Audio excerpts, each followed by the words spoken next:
What use can you think of the refill of a ball pen or the machine of a mosquito repellent?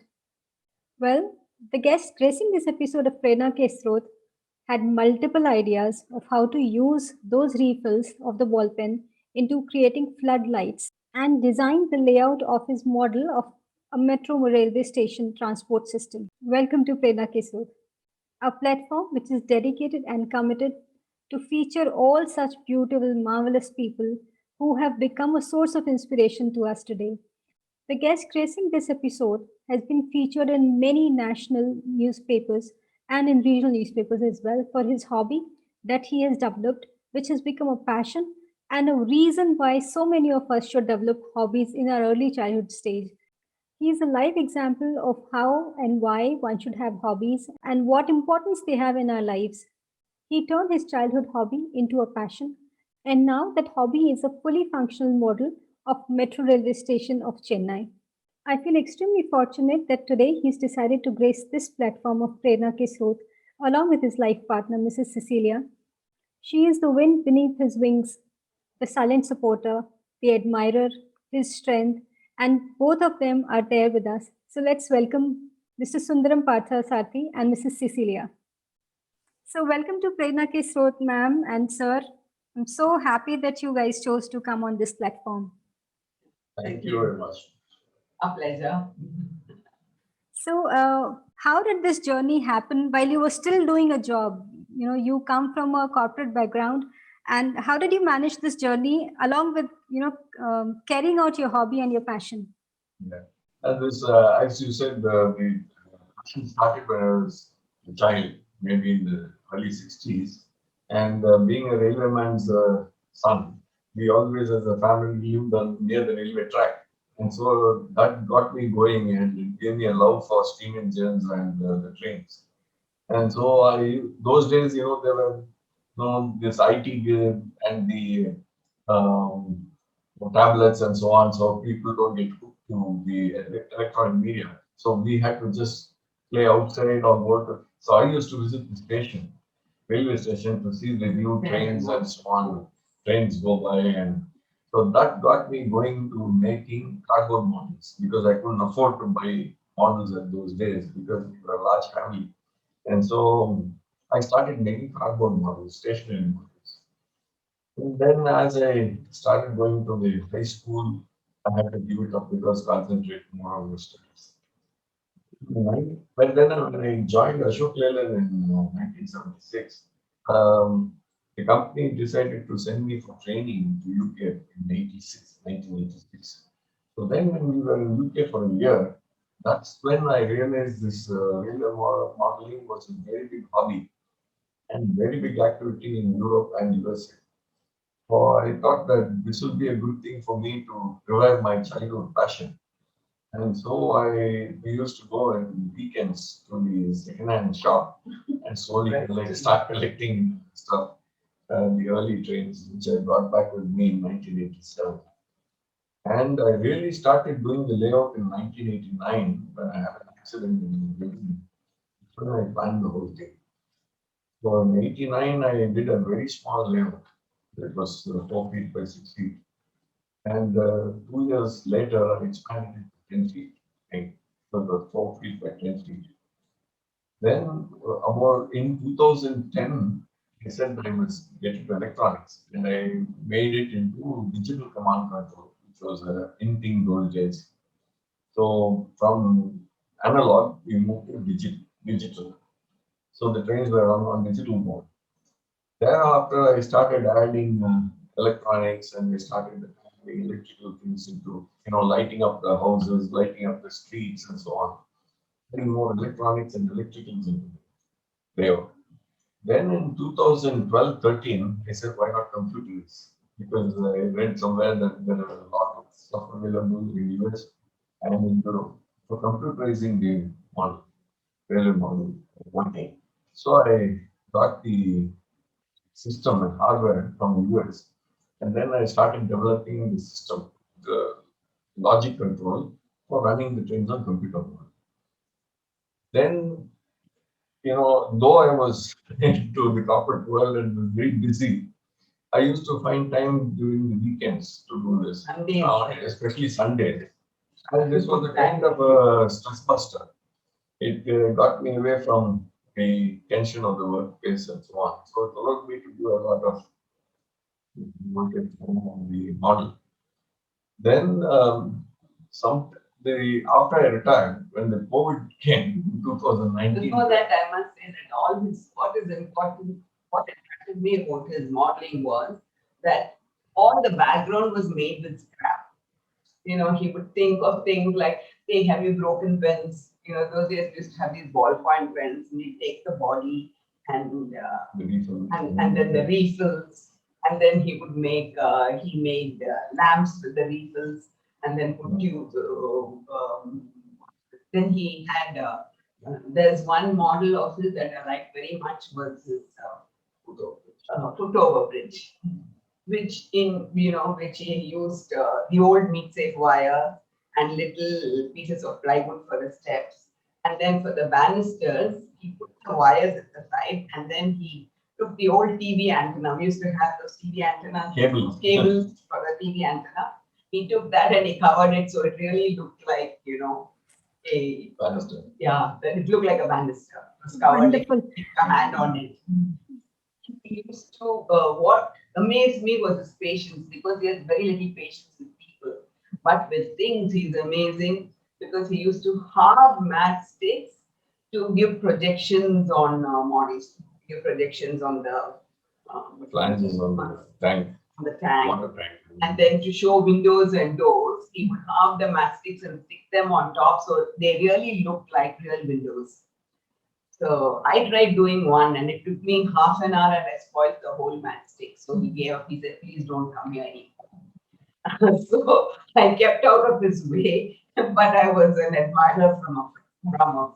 Wonderful. I want to take an opportunity here to tell the viewers that while he was busy doing his carrying out his passion, continuing with his passion and his hobby, ma'am was busy doing her teaching the way that she wanted to take teaching, something to enlighten the young minds. So tell us about that experience of teaching that you had, ma'am. I was a teacher, so my life was really full. Things were full, and for me, I realized that teaching was a passion. I chanced to come upon teaching by accident, because I was given a chance to teach in college. Started there, and from there it has been a roller coaster ride. From there, moved to schools, and every school gave me special learnings. Now, I can say that in my 25 years of teaching experience, my most important thing that I learned was that nobody teaches anything to anybody in this world. Each one teaches themselves, really. So the teachers are really not, teachers per se like that. We are more facilitators. It's like putting food on the table and making it look so appetizing that people want to come and eat it. Even if it may not taste so good, it looks so good that people want to come and eat it. Now, this is what teachers try to do, or at least they're supposed to try to do. Make it seem so interesting that they'll want to learn it themselves, that they'll automatically want to learn it. Like they say, you can take, 2 men can take a horse to water, but 20 men can't make it drink. It's the same with anything that we learn. Unless you have an interest in learning, you can't. And that's why it's so important. That's why the teacher is so important in the sense that she makes things so exciting that the student wants to learn, wants to teach himself. That's such a beautiful message to give. What insights would you like to share with us? When I was handling the 11th and 12th, and many of the students, and I was teaching an advanced English group, which meant, all the ones that were not really good at science were put into this group. So they all, they felt, they were the kind of discarded ones. But when they came to my class and I motivated them, they really blossomed. It was amazing to see how well they started coming up, and they were, in all the competitions they were winning. we never really enjoyed school like we've done in our last 2 years. It's been so wonderful, and you could see the change in the students. They really glowed. They became confident, and they wanted to learn and prove themselves. Just because they were made to realize, the subject was made so interesting that they wanted to learn. Mm. So I think motivation there on the part of the teacher is very important. Every subject teacher. And the second thing I really learned was that there are really no bad students, only bad teachers. I mean, I was told that when I went for one course in called postgraduate certificate in teaching of English from the Central Institute of English and Foreign Languages. And the first thing they told us when we went for the course was to please remember that there are no bad students, only bad teachers. So if a student is bad, it means that the teacher is not able to touch the right nerve to make him a good student, to make him want to learn. So that is one thing that always stuck in my mind. I also realized that every student is unique and special.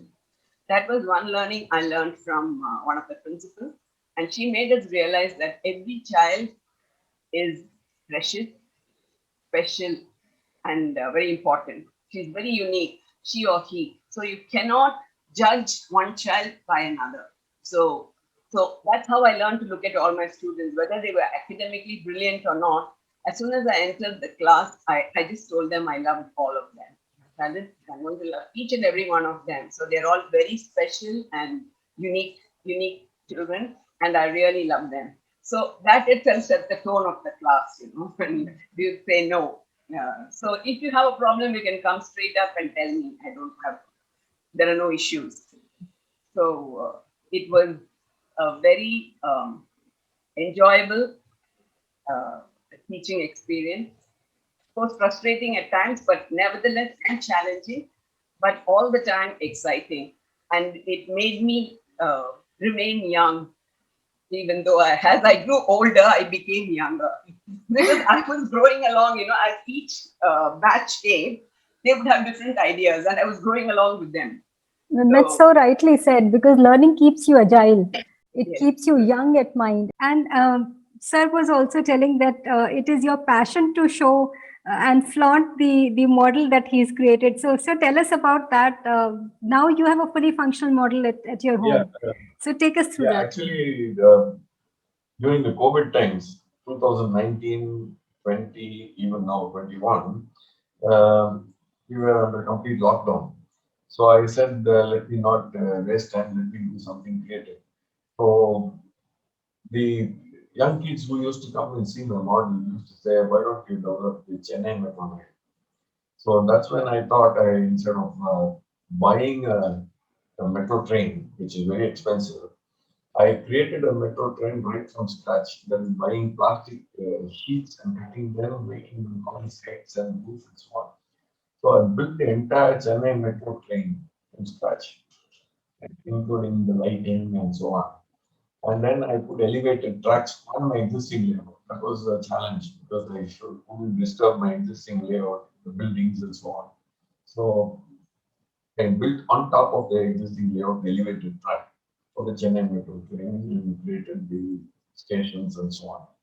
So that was a real challenge and a very good thing which gave me full satisfaction. Then I said, okay, let me expand the layout a bit because this finished quite fast. So I said, let me expand. So I expanded the layout on the right side by another 4 feet by 6 feet, introducing railway crossing and banisters going up and down. That had to be operated with a reduction gearbox, which I designed because the RPM of the motor was 10,000. I had to meet it with 10 RPM to operate the canisters. So that I did by developing a reduction gearbox. So a lot of my engineering knowledge came into this, but more than engineering, I think it was more innovation and the skill at using scrap material. As she said, Thinking out of the box. I used a lot of scrap material and reduced buying.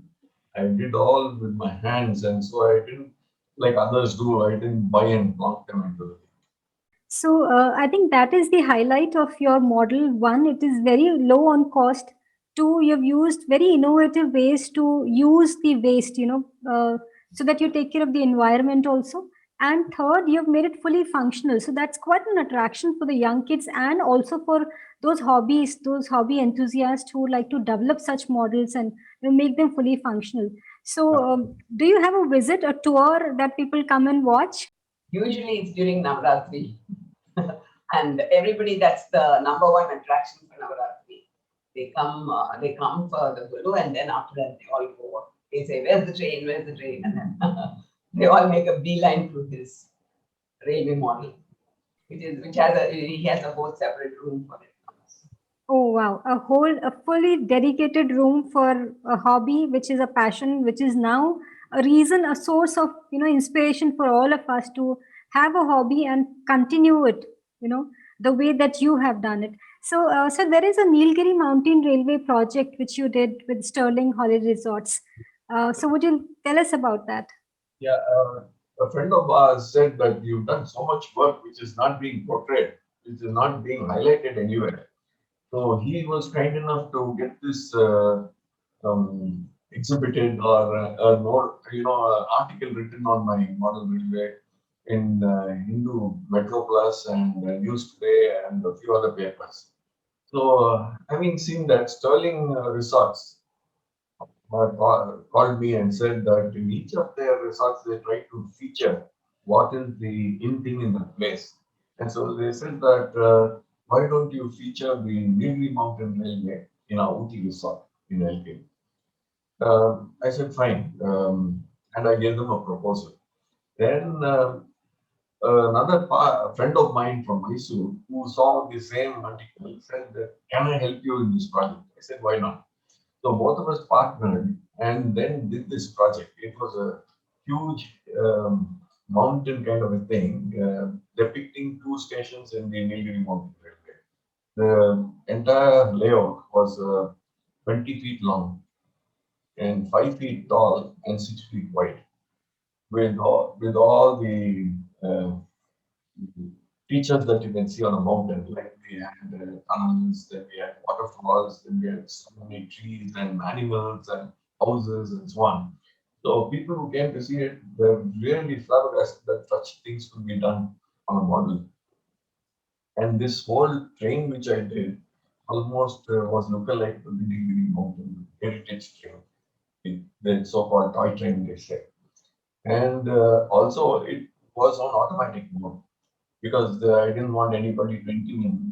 The Sterling Resorts people said that we don't have people to monitor it and run it. It should be on an automatic.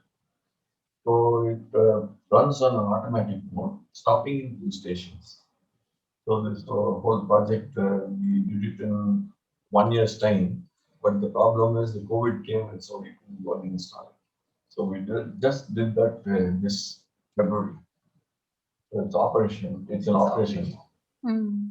I'm hoping that the COVID situation comes under control and your projects start again. Uh, I have heard a lot about both of you have a fitness regime. Ma'am is a big torch bearer for self care. So take us through that and tell us how do you motivate sir to have his routine because he doesn't seem to be as focused as you are on self care. No, actually, he's quite good about his diet because he makes because he's the one who's going to fall sick if he doesn't eat right. So he's very careful about his diet. I'm I'm actually a foodie, and so I just make sure I don't eat lots. I eat everything, but in smaller quantities, and I regularly do yoga. There used to be, I mean, there's actually there's a yoga studio very close to my house. They literally hop, skip, and jump. 136.1 yoga studio, which was which was really good because they had so many different classes, and you could take you could do different styles of yoga. And I went regularly for one class, and it used to be very nice and homely. The crowd was good. The trainers, all the trainers there were very good. and they did things like props yoga and vinyasa yoga and hatha yoga and whole lot of different kinds of yogas. And there also used to be meditation classes. So actually, I was hopeless at meditation because my mind just would not stay at one place. I could never meditate. So I decided I should start, maybe go for a few classes and see how it is. I started, and then now during the pandemic, actually it became kind of necessity, not a necessity really, but it was a big help. That's a beautiful thing to practice. That you challenge your limits and you tell yourself that you can do it. So That, yeah, so self that care is definitely a big takeaway for all of us from this session with you. At this age and stage of life, you are managing yourself so beautifully well, practicing yoga, and taking care of your mental well-being also, because pandemic has different sort of impacts on different people. it Um, doesn't allow you to get depressed. yes, When yes, you do meditation, really helps you to relax your mind. true.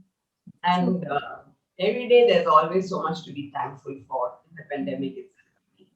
I mean, because we are under lockdown and we can't do so many things, when we think of the many things that we can do, which we would never have done had we had a lockdown. That's so rightly said, ma'am.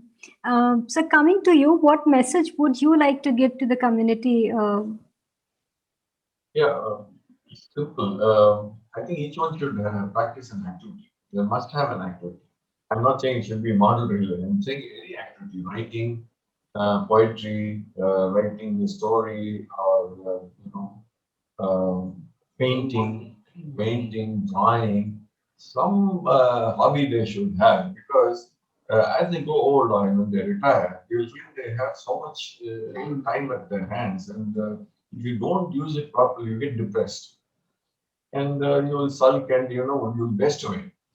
Having a good hobby, not necessarily hobby, you can do even social service. You can even, supposing you're living in a large condominium or a flat complex, you can even take in small portions of that activity, or gardening, or maintaining the accounts, or being a treasurer, or being a secretary, or taking tuitions for children, or a lot of people want tuitions these days. You can take tuitions for children, some activity to keep yourself mentally and physically engaged, because then you won't get into this depression, and you'll think that today I have something to do. That's the kind of activity you need to have to get your life going, rather than feeling depressed in your old age. That's what. Wonderful. That is the essence why we have this platform of Prerna Ke Srot, because we can seek inspiration from anybody, around us. There are so many people next to us, and here are you, the two of you, such beautiful source of inspiration for us. One more thought, I have a random thought I had just now, is you have such huge corporate experience, and plus this hobby that you continued, you pursued as a passion. Any learnings that you have that you like to share with us? Yeah, only one thing is, this hobby was a real stress buster for me. In a corporate world, we are all stressed so much because we need to deliver so much, because of the challenges, because of the competition and so on. So any hobby like this will help you relieve the tension and take your mind off for a few hours of the regular rigmarole of the corporate world and so on. So I would say that this is a good thing which I had developed for me, and it helped me. Wonderful. Any new projects or plans post COVID that you have or you are currently working on? Because this is, like somebody said, this is hibernation for humankind. Yeah. So, we are generating, collecting our positive energy so that we can use them later. So, what are your plans? Yeah, actually, if, to take off from what we've already done, my partner and me have been approached by a few other people to do a similar kind of project for them. So we have given a few proposals. We hope that those will materialize to keep me going, keep us going. And my partner is actually 75 years old, and he's full of beans in doing things like this. So I think we make a good partnership in doing these models. So we hope that these small proposals will click and that will keep on going. Wonderful. I wish you a lot of luck with all your upcoming projects and continue taking care of yourself the way that you're doing, taking care of each other, and continue to inspire us the way that you're doing. So thank you so much for joining on Prerna Ke Srot. It's such a pleasure meeting you. Opportunity to express ourselves. Thank you.